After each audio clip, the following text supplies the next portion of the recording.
so we rely on AV projections in order to try and guide us in what we anticipate the tax rates are going to do.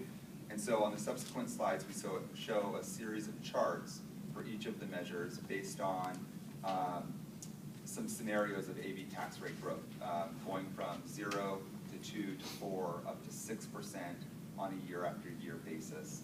And you can see how that stacks up with the bars below. I'll show you the first table. The bars below represent outstanding debt service. In this case, it's the 1998 Measure E, and where the anticipated property tax revenues line up based on what the long-term growth rates are. So you can see for 1998 Measure E, the remaining debt is quite limited, and even if there is no growth, we would stay well within the $26.40 per 100,000 of assessed value tax rate. Right. There's no further authorization remaining here, and so we would anticipate this tax rate to slowly either stay the same in the last couple of years, really drop down to next year. 2000 Measure M also has no further authorization. This was $150 million approved by voters back in 2000. And you can see here with the outstanding debt, we're at roughly what the tax rate target was of $55.60 per 100,000 for the next couple of years. And then the debt service really does drop off. And at no such time with, even if there was no growth, do we really keep it going over that $55.60 level with the funds that the county has on hand. So that's where 2000 sits. Okay. 2002 Measure E. Now the next couple are the ones that really are tax rate constrained. They took the brunt of issuing during the time of economic climate where we were in the recession, and so they were most impacted by those years of negative AV growth. Measure D, although having no authorization remaining, has outstanding debt for all of the bonds that were issued. And as you can see here, at the 6% AV growth level, which is represented by the orange line, in the early years, starting in 17, 18, it could likely push up above the tax rate target of $60 per 100,000 assessed value. Unless we see some significant years of AV growth between now and then, that would be the expectation. Now it stays likely over that $60 level for a series of years, depending on what AV growth does. And if we rely on, for instance, our 4% AV growth assumption that is driving the base assumptions for the bond program, you can see it really stays over the entire course of the remaining debt period. So we would need to rely on some years of higher AV growth to mitigate that and get us below. So this is an interesting point. So we're saying that we're staying at the 48. We're not staying at the 48 here. We're not staying at the 48 here, but we're not issuing bonds here either. This is Measure D02. All right. It's already been done. Yeah, this one has been issued, and we'll just have to wait and see what assessed values do. Okay, thank you. Measure J. 2005 Measure J. Now this does have $77.6 million of authorization remaining. This was a measure approved in 2005 by voters of $400 million. Again, really based the assessed value declines that were experienced in the economic recession. You can see this is also tax rate constrained. Starting as early as 17, 18, we would anticipate the $60 per 100,000 tax rate would be exceeded unless there's continued assessed value growth that surpasses any of these assumptions, which again, the orange represents 6, gray representing the 4%, green at 2, and then the black at 0. So we haven't done a model representing 8. What we actually have. if that's been showed at maybe a previous meeting, but we can certainly. I don't think we ever expected it. That was, I mean, we were more conservative than that, as Yeah. far as I can recall, right? Yeah, and these are year after year AV growth assumptions. Yeah. Yeah, but, you know, we got what we got, right? Yeah. So Yeah. it's not crazy to assume that we're gonna get the same thing. It's not in a single year, year after year. I don't know. No one knows. Just a little more quarterly. Ms. Cronenberg, so this particular graph though does include the 8% that we got this year. Well, this one does. Yes, they all do. All of these graphs represent the 8.47% Okay, so that's our that we starting got point. this year, Okay. right? And what it does after that is it just assumes those different levels, the 2, 4, and 6 that we've traditionally looked at. Right. And then this just gives you an idea of where your debt service will be based upon those different assumptions. So the line graph represents the AV growth rates of 2, 4, and 6, where the bar graph represents your debt service. Right. And it just shows you where you'll be dependent upon those year after year assumptions. Right. And the average of the 4.83%, that was the Yeah. average 15-year. Yeah. Yes. So what that's telling us is that it could be reasonable to assume 4%. Okay, and at 6 is the high end. And the 6. chances that we would ever average out at 8 would be a big surprise to everybody. It would be difficult to anticipate averaging 8. Depending on how far back you go. I mean, the averages, if you incorporate You pick the right little group of years. right, but you don't want to cherry pick something to try to, make it look better. It's just the 15 years seems like a good measure of time. No, I think you're right. All right, so the 6, what we're looking at here with the 6 is really the high end. Yeah. There are numbers you look at. And then getting back to your question, you would ask, well, when do we think that the remaining authorization from Jay might be accessible? So the best answer to that is looking at these assessed value growth assumptions, even at the 6% level, we're over the $60 out through 2034. Yes, we are. So the best answer That's that. a big year for Measure J. 2035 is a big year. So that's the way I would address that. Okay. That makes sense. All right, so moving on to 2010 Measure D. As stated earlier, this has $190 million of authorization remaining. What we're showing here is all of the debt issued to date, which consists of the $174.3 million, and again, reflects various AV growth assumptions over time. We expect that this structure, we're going to maintain the parameters that we have unless directly we do something else, which does maintain under 4% AV growth. All right. We're going to maintain a $48 tax rate and issue the remaining series of bonds under this measure based on issuance schedules as shown previously.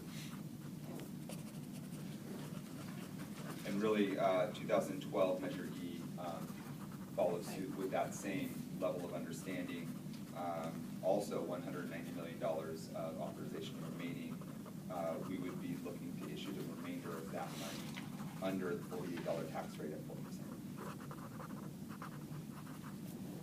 Okay. Okay? So, just a brief overview of method of sale, evaluating options. Going back to 2008, roughly, was the last time that, or really when the district started doing negotiated sales. Prior to that, there was competitive sales by the district. Now, over the course of the time of doing negotiated sales, the underwriting team has had one of the key players being Piper Jaffray as a consistent mainstay on that team. Some of the other underwriting team members have fluctuated over the course of that time. They have been hugely beneficial for the district in times where going to market in circumstances that don't provide for just a perfect, smooth pricing and bond issuance. And that's what underwriters are for, is you work with them to help attract investors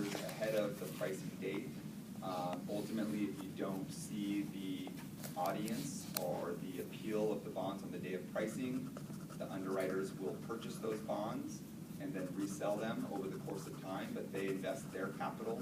And I can say confidently that the underwriting team that the district has done that from time to time, and that's been a huge benefit. That's the real purpose of doing negotiated sale. It is.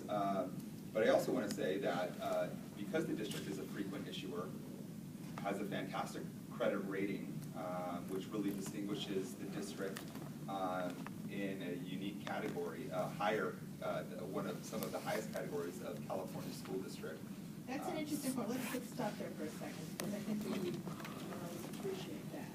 That has made a big difference in our ability to sell the bonds, right? It has. The credit rating is one of the key characteristics that investors rely on to figure out if they want to invest in a particular bond sale. And we've used all three agencies, right? You've used the three large rating agencies that provide national ratings. The district's ratings are AA3 from Moody's, which puts you in a AA rated category on the lower end of that AA category, but still in the AA category. And it's A+ and A+ from S&P and Fitch, respectively. And those are quite good credit ratings. There are California school districts that are rated higher, but at those rating levels, the district can genuinely consider competitive sale and receiving a benefit of a competitive sale. And I'll briefly describe what that means. So there are many school districts, not just like the South School District, but municipalities for that matter, that have much lower ratings than we do, right? And that's really been, we're towards the top. We're not certainly at the top, but then we're not Palo Alto and some of these other, we have built-in challenges and barriers to overcome that will never allow us to be all the way at the top. But for the things that we were able to do, what these agencies look at is our management program, among other things. Isn't that right? That's right. That's one of their large categories for their rating methodology. Right, and so they are giving us a very strong, positive rating. And actually, this is of all of the people that have opinions about our program, these are the ones that actually translate into saving our taxpayers' dollars. Ratings certainly have an impact on saving taxpayer dollars, because they ultimately will drive the interest costs when pricing, whether it's a negotiated or competitive sale. They'll attract investors that will offer rates to buy the district's bonds, and that's where taxpayers can save money. If there's good credit ratings, that helps to lower interest costs of borrowing. Right, and the taxpayers can rely on this because obviously the investors rely on this. It's a very reliable third-party source of information. Correct. Correct. And when was the last time we did, Stanley, when was our last time that we got our program rated by the three agencies? That would be last fall. So like last September. Was September? Was it September? Yeah, I believe we priced in February of 2015. So we went through our rating, I guess I'm thinking of our rating handbook development, but yeah, we went to the rating agencies. I think it was actually in 2015, as early as January. Was it in 2015? We've done it almost every year. I know we have. So, we've done it every time there's a refunding, we've done it every time there's a regular sale. So we've had an incredible number of ratings done. Right, and they've continually come in and looked at what they need to look at in order to be able to tell their investors whether or not, what kind of a deal that they're able to give them. Right, and once you sign up for those ratings, they also reassess you during the year. They actually have a schedule for, sort of taking a look at what's happening in your district and seeing whether or not there's going to be any changes. Sure, so they, in order to give their investors a continued rating on bonds that were sold under the previous rating. Right, that makes sense. So that's their relationship with them, right? So if I'm paying attention to their ratings, I want to know that they're going to let me know if there are any hiccups or if things are going down. That's right. Right? And we haven't had that. No. No, we've maintained. We are up at the top there, we've got a strong positive rating that we've saved a lot of money on because of our processes, and because of our program, and we've maintained that to date. Correct. Okay. I want to put that out there. Yep. Thank you.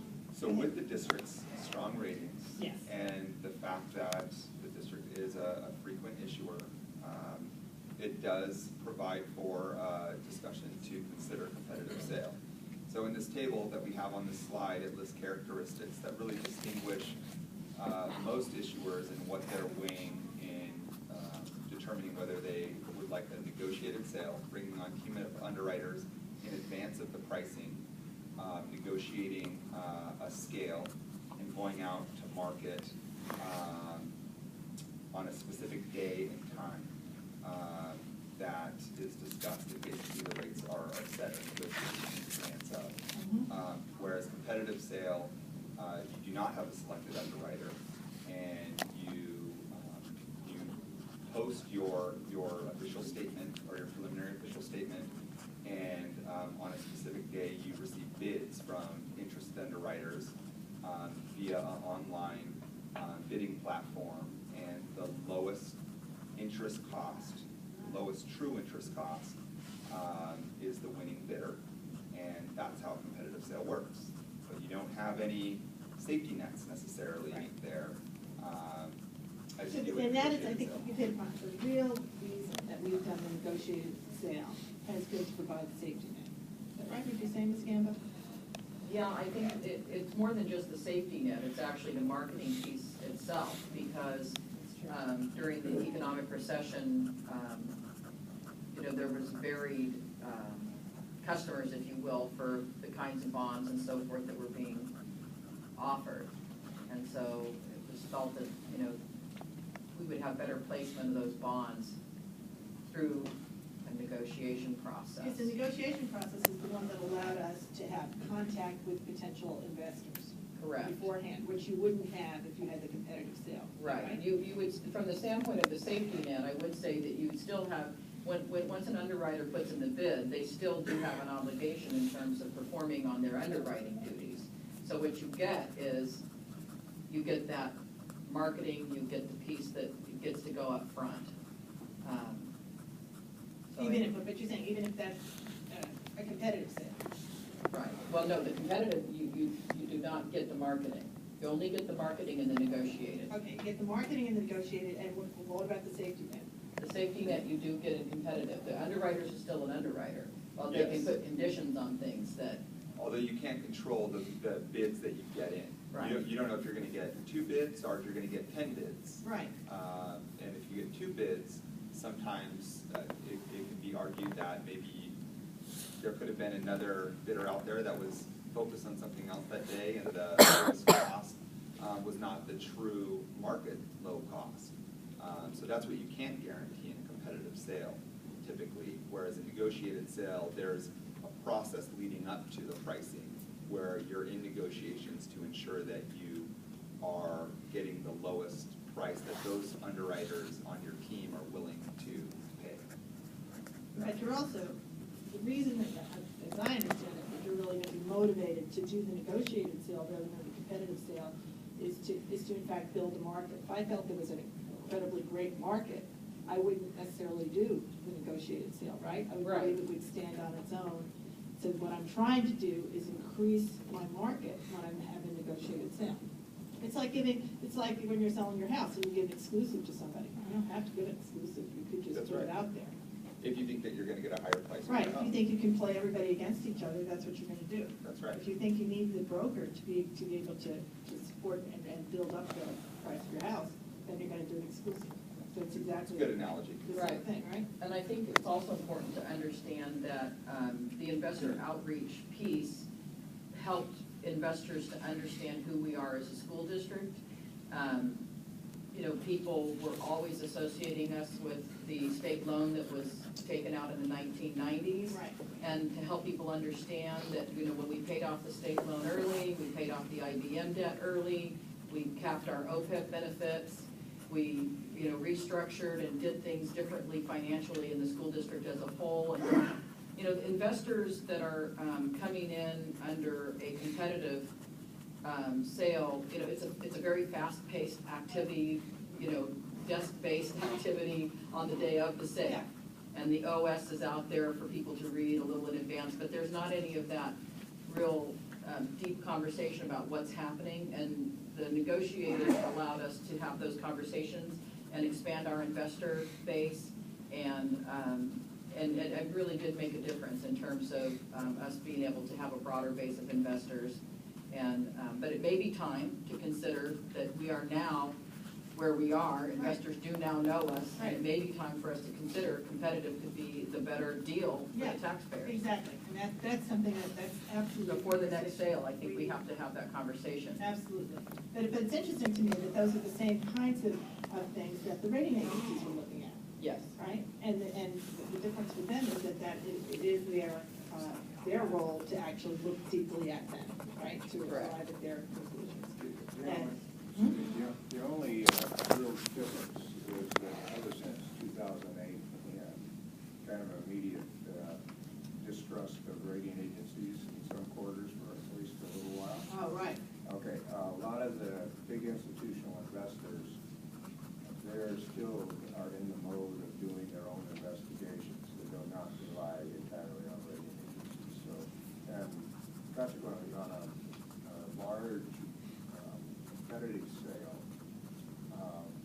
it's not unheard of, and we've done it before, and we do it again for you folks, I'm sure. We can produce a roadshow, we can get information out. Will it be as good an opportunity as an underwriter negotiated sale if they really put their minds to it a month in advance? No, but if everything is doing well in the district, the market is good, we can pump out plenty of information, and there will be conversations with particular institutional investors. There always are. If it's at all intriguing, even in a competitive sale. That's a good. It's not totally black and white, but the emphasis is strongly as you have described it. Yeah, that's a good point that I'm glad John brought up. And when you guys were talking about marketing, even with a competitive sale, there is an aspect of marketing that the financial advisor will be taking the initiative on, and that's reaching out to every underwriting desk that really is a player in California municipal bond finance, making sure that they're aware of the pricing date, how much is being issued, what the structure is, the parameters, educating the underwriting desks as a broader audience, and then also reaching out to who we know have been consistent investors in the district's bonds. Right. And making sure they understand the upcoming bond sale. So there's certainly an aspect of marketing that would go into either front.